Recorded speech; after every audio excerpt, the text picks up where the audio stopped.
나는 전능하신 아버지 하나님, 천지의 창조주를 믿습니다.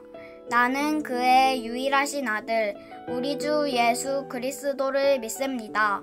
그는 성령으로 잉태되어 동정녀 마리아에게서 나시고 본디오 빌라도에게 고난을 받아 십자가에 못 박혀 죽으시고 장사된 지 사흘 만에 죽은 자 가운데서 다시 살아나셨으며 하늘에 오르시어 전능하신 아버지 하나님 우편에 앉아 계시다가 거기로부터 살아있는 자와 죽은 자를 심판하러 오십니다.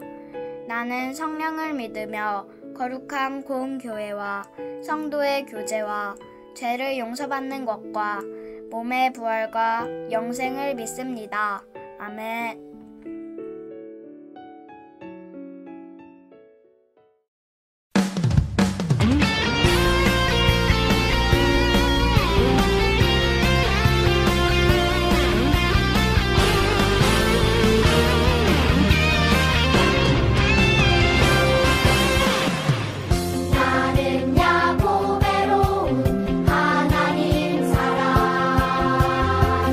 세상에 살지만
서 있는 곳 어디서나 하나님을 예배합니다. 내 영혼 거룩한 은혜를 향하여 내 마음 완전한 하나님 향하여 이곳에서 바로 이 시간 하나님을 예배합니다.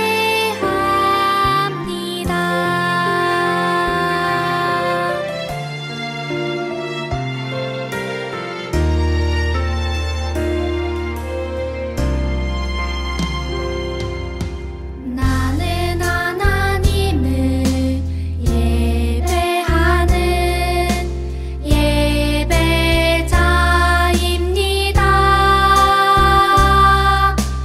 내가 서 있는 곳 어디서나 하나님을 예배합니다.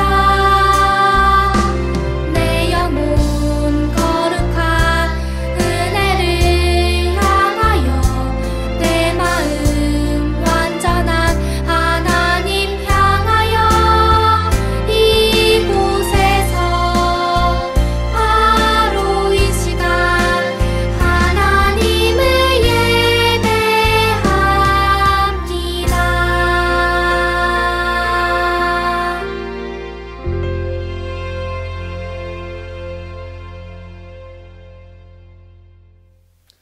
하나님 아버지, 오늘 전도사님을 통해서 우리에게 주실 말씀을 기대하며 나아갑니다. 우리가 말씀을 듣기 전에 우리가 집중해서 말씀을 잘 듣게 하시고 그 말씀대로 살아낼 수 있도록 우리와 늘 함께 해 주세요.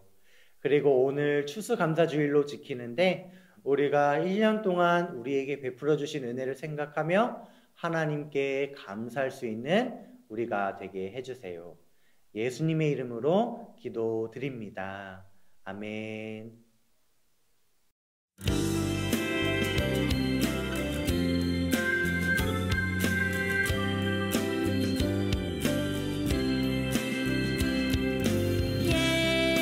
예수께서 나오사 큰 무리를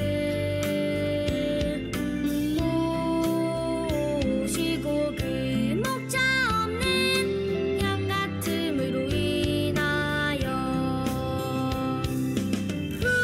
불쌍히 여기사 이에 여러 가지로 가르치시더라. 마가복음 6장 34절 말씀.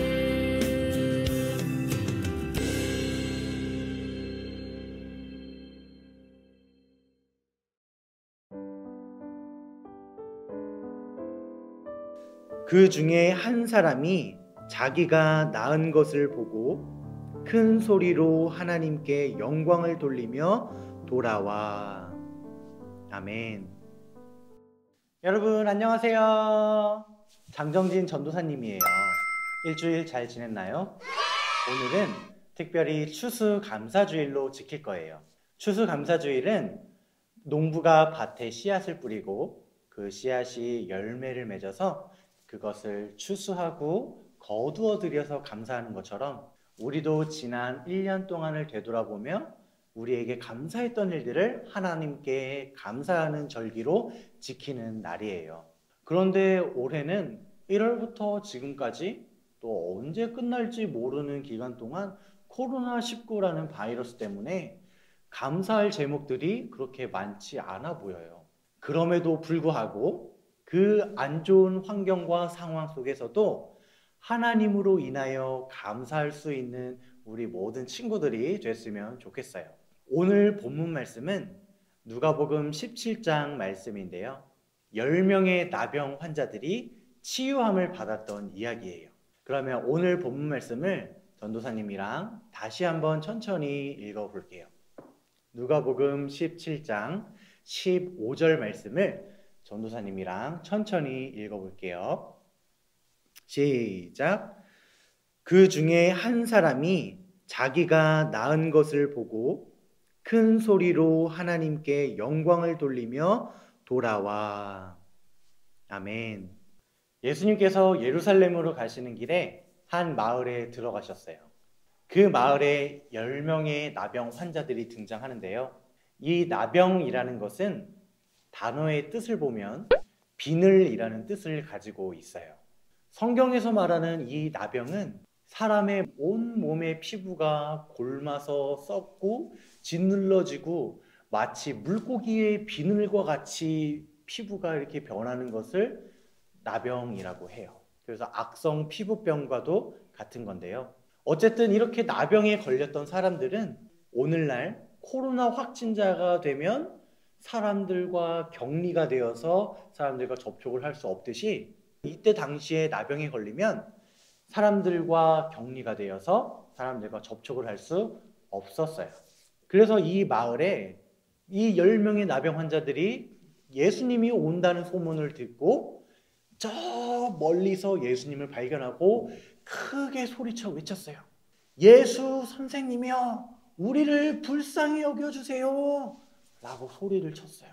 이때 예수님은 그들의 믿음을 보시고 저 사람들을 낫게 해줘야겠다 라고 생각하셔서 그러면 제사장에게 가서 너희의 몸을 보여주어라 라고 하셨어요. 그래서 그 말을 들은 10명의 나병 환자들은요, 예수님의 말씀에 순종해서 즉각적으로 제사장에게 찾아갔어요. 그렇게 제사장에게 찾아가는 그 길 중에 길을 가고 있는데 그 나병이 깨끗하게 고침을 받았어요. 그런데 여러분, 여기서 핵심은 무엇일까요? 예수님에게 간절히 바라면 우리의 소원을 이루어 주신다. 이게 핵심일까요? 그렇지 않아요. 왜냐하면 우리는 모두가 다 예수님에게 우리가 필요한 것이 있으면 간절히 누구나 다 바라고 기도하기 때문이에요. 그런데 문제는 뭘까요?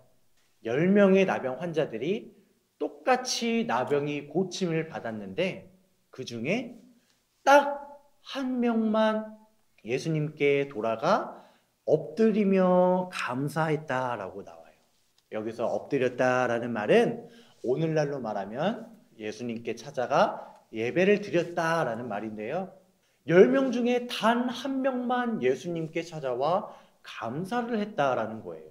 이 본문 말씀을 통해서 우리가 알 수 있는 사실은 예수님께 간절히 바라며 우리의 소원을 이루어 주신다라는 것이 아니고 우리가 소원하고 또 우리가 바라는 모든 것들을 하나님께서 이루어 주시거나 이루어 주시지 않아도 그것에 대해서 감사할 줄 아는 사람이 되어야 된다.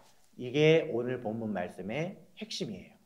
10명 중에 단 한 명만 예수님께 찾아와 감사했고 10명 중에 9명은 감사하지 않고 각자 자기 길로 돌아갔어요.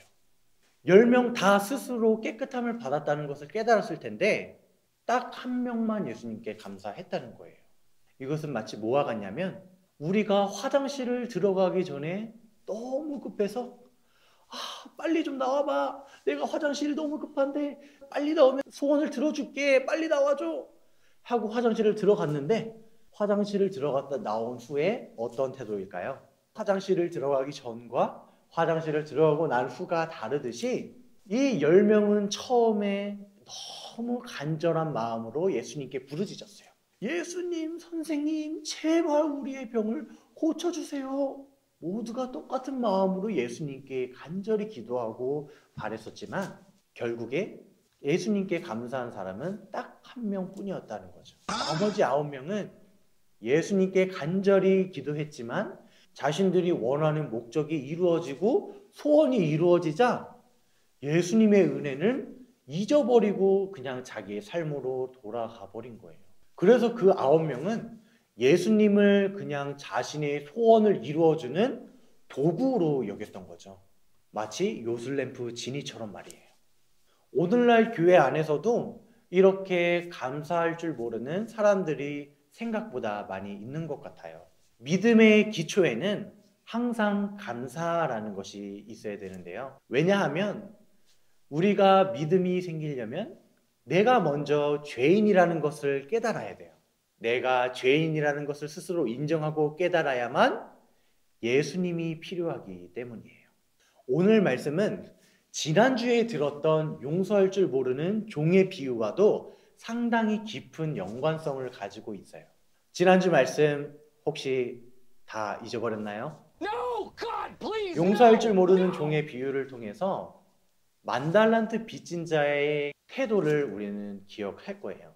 정말 상상할 수도 없을 만큼 그렇게 큰 액수의 가치를 탕감받은 그 종이 고작 100데나리온을 빚진 동료를 용서하지 못하고 자신이 받았던 큰 은혜는 생각지도 않고 그 동료를 옥에 가두어 넣고 용서하지 않았던 그 종을 생각해 보세요.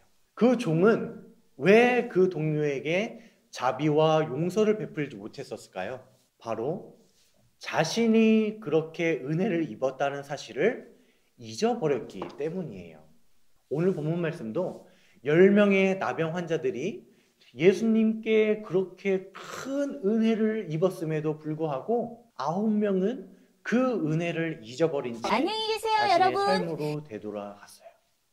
그래서 감사를 회복하기 위해서는 그 9명의 나병 환자들과 지난주에 만달란트 빚진 자가 자신이 어떤 존재인지, 자신이 어떤 은혜를 입었는지 먼저 생각하고 그 은혜에 감사하는 마음을 회복하는 게 중요해요.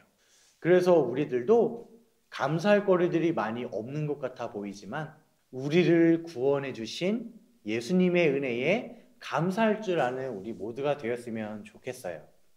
지금 당장 내 통장에서 빠져나갈 돈은 많고 학교와 학원에서 해결해야 될 숙제들은 너무나도 많고 지난번에 나와 싸웠던 그 친구와 그 관계를 회복해야 될 일도 많이 남아있고요. 우리가 감사할 일들은 정말 많이 없어 보여요. 그러나 우리가 그렇게 감사할 수 없는 상황과 환경 속에서 그 상황일지라도 우리가 감사한다면 그것이 바로 진정한 감사일 거예요. 우리 친구들 TV나 인터넷에서 유명한 연예인들이 나와서 간증하는 것을 본 적이 있나요? 그 간증들의 특징은 대부분이 처음에는 건강하고 잘 나갔다가 내가 병을 얻고 모든 돈을 잃고 예수님을 믿었더니 그것이 다시 회복되어서 내가 지금 잘 먹고 잘 살고 있다. 그래서 예수님은 위대하신 분이시다 라는 내용들로 이루어져 있어요. 물론 그렇게도 하나님이 위대하시고 살아계신 분이다 라는 것을 고백할 수 있지만 진정한 간증은요, 내가 지금 가난하고 먹을 것이 없고 죽을 병에 걸려 있는 상황이라고 하더라도 그럼에도 불구하고 하나님은 살아계시며 위대하신 왕이에요 라고 말할 수 있는 사람이 진정한 간증자라고 생각을 해요. 그래서 우리 친구들도 내가 지금 코로나로 인하여서 또 여러 가지 상황들로 인하여서 감사할 수 있는 상황이 아무리 생각해도 없는 것 같아요. 그럼에도 불구하고 내가 스스로 해결할 수 없는 그 죄의 커다란 빚, 그 해결할 수 없는 죄의 빚을 아무 죄 없는 예수님께서 대가 없이 십자가에 못 박아서 십자가에 못 박히심으로 그 우리의 죄를 해결해 주셨다라는 그 사실만으로도 우리는 평생을 감사해도 모자란 그런 사람들인 거예요. 그래서 먼저 나를 구원해 주신 예수님의 구원의 은혜에 감사하며 늘 구원의 기쁨과 감격이 넘쳐 흐르는 우리 모든 친구들이 됐으면 좋겠어요. 엄마 아빠랑 같이 이야기해봐요. 10명의 나병 환자 중에 몇 명이 예수님께 돌아와 예배하며 감사했나요? 우리가 감사할 제목이 없어도 무엇으로 인하여 하나님께 감사해야 되나요? 엄마 아빠와 같이 이야기해보고 우리가 믿음으로 살아가며 우리를 구원하신 예수님의 구원의 은혜만으로 늘 기쁨과 감사가 넘쳐 흐르는 우리 친구들이 됐으면 좋겠어요. 전도사님이 기도할게요. 하늘에 계신 우리 아버지 하나님, 우리 스스로 해결할 수 없는 죄라는 커다란 빚을 예수님이 십자가에 같이 못 박으심으로 우리의 죄를 해결해 주시니 감사합니다.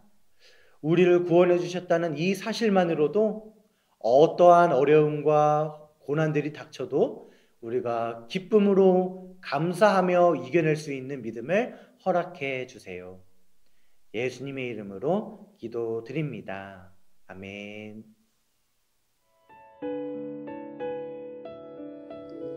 하늘에 계신 우리 아버지, 아버지의 이름을 거룩하게 하시며 아버지의 나라가 오게 하시며 아버지의 뜻이 하늘에서와 같이 땅에서도 이루어지게 하소서. 오늘 우리에게 일용할 양식을 주시고 우리가 우리에게 잘못한 사람을 용서하여 준 것 같이 우리 죄를 용서하여 주시고 우리를 시험에 빠지지 않게 하시고 악에서 구하소서. 나라와 권능과 영광이 영원히 아버지의 것입니다. 아멘.